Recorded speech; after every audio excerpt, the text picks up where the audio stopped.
คุณวัฒน์เทียน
กจังหวัดฟังทะเลอันดามัน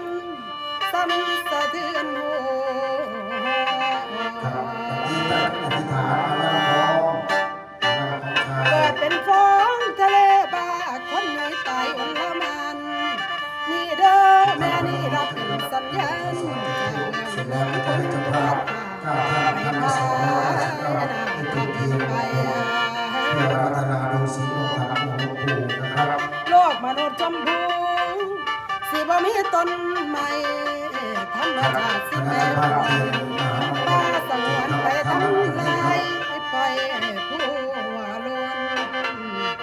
ฟ้าหรือฝนเลยบ่ตกตามเป้าย้อนคนเฮาใจตกตาม